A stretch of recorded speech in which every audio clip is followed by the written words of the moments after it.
Hey everyone, and welcome back to Hoffman Engineering. Today I'm diving into something I've never tried before, polishing and finishing deep engraved brass coins straight off of the fiber laser. I wanted to see how much better we can make these coins look beyond the raw engraved surface, using everything from wire wheels and Brasso to power polishing and blackening agents. This is a hands-on experiment with real-time trial and error and some unexpected results along the way. So if you've ever been curious about post-processing laser engraved brass, or just want to see some awesome coin transformations, stick around. This is going to be a fun one. Before we begin, I'll be using this Monport GA60 MOPA fiber laser to engrave these coins. This GA60 was sent to me for review by Monport. If you want more information about this laser, going through all of its specs and capabilities, you can find my full review video linked below. So let's get into it. First up, you'll need high quality all brass coin blanks. Many coins you find on Amazon claim to be all brass, but really are brass coated pot metal and are terrible when engraved. Trust me, you want some reputable source for all brass blanks. I have the ones I used linked below. So now we can load them up on the Monport GA60 and start engraving. I used Lightburn's 3D slice feature to do these depth engravings. It takes just over 2 hours to cut the 256 layers of these coins at 1500 millimeters per second speeds with a cleaning pass every 5 layers. So now we have 4 freshly engraved brass coins, and right off the Monport GA60 fiber laser, they look amazing. They are engraved about 2 millimeters deep and look incredible, but let's see if we can make them look even better. So to do that, I'm going to try a few different things. I want to see how brass wire wheels work in a dremel to clean up these coins, and then we'll try both hand polishing and power polishing with a dremel. And finally, we'll see what kind of patina we can achieve with the brass blackening agents. So first up, this flower coin.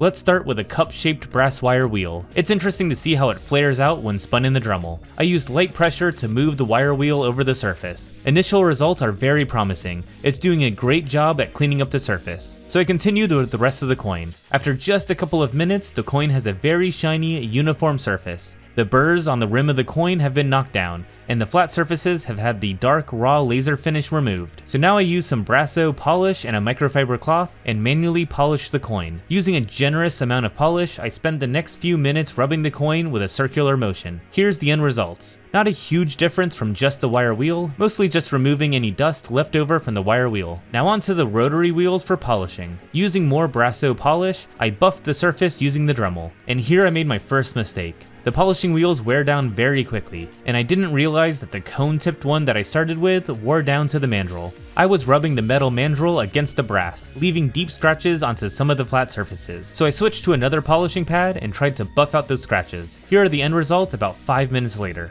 The flat sections were pretty polished, but the rest of the flower still had most of the texture it originally had. So the good news is that I didn't seem to lose any detail of the engraving, but polishing didn't seem to make as dramatic of a difference that I expected. Finally, let's try the blackening agent. This liquid quickly oxidizes the surface, leaving an aged patina with a black appearance. I used a paper towel to apply, and it reacted way quicker than I expected. However, it was hard to apply uniformly. I found that I had to soak the paper towel and make sure that enough of the liquid got onto the coin surface and into all of the nooks and crannies. At the end though, we got a really dark, mostly even surface, but I found the best results came afterwards. Wiping the surface with a dry microfiber cloth removed the black from the high points, but left it dark in the low points and edges. I love this look. It gives the coin an aged but well-used appearance, like the coin had been handled for decades. So with good results from the blackening agent on the first flower coin, I wanted a polished coin for comparison. So I followed the same method of wire wheel, manual polish, and then the power polish to get a nice and shiny flower coin. In total, that took about 10 minutes to polish this flower coin. So with the flower coins having some pretty good successes, let's try with one of the spider coins. This coin has a lot more detail, with small and deep recesses in the cobwebs. I used a combination of the cup wire wheel and the straight wire wheel. I think the cupped wheel worked better though.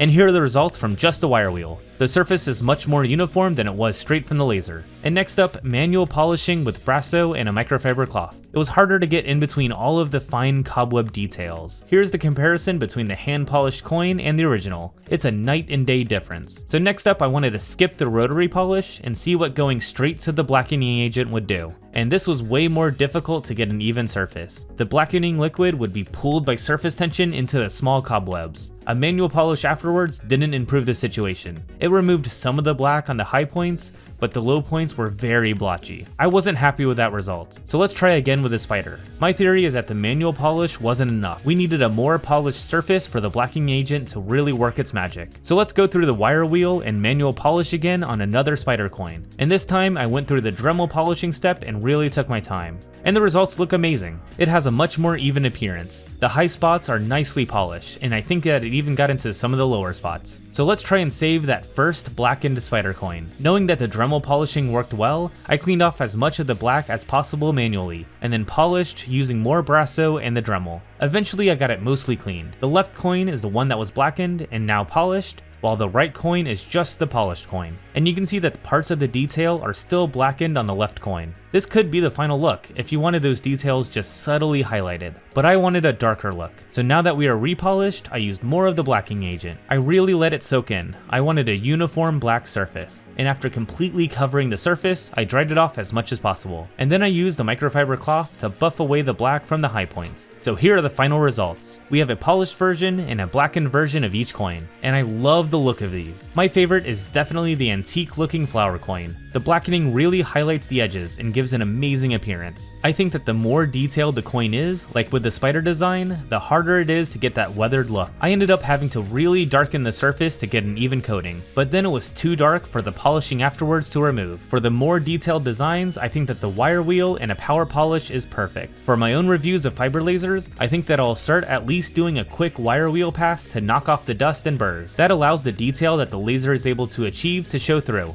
while still maintaining a mostly raw appearance. And let's not forget that these coins were all engraved on the Monport GA60 MOPA fiber laser. This laser churns through brass like it's butter. You can see my full review of the Monport GA60 here if you are interested. I had great results not just with brass, but with cutting and engraving other metals like aluminum and steel, and even working with plastics and natural materials like stone and leather. So go check out that review, or view the links in the description for more information on this incredible fiber laser. So thank you all for watching my experiments with this deep engraved brass coin. What techniques do you use? What would you recommend that I try? Leave your suggestions in the comments. I would love to revisit this and get even better results. I'm no jeweler, so please share your knowledge with me. I appreciate it. So thank you all for watching, and I'll see you all next time.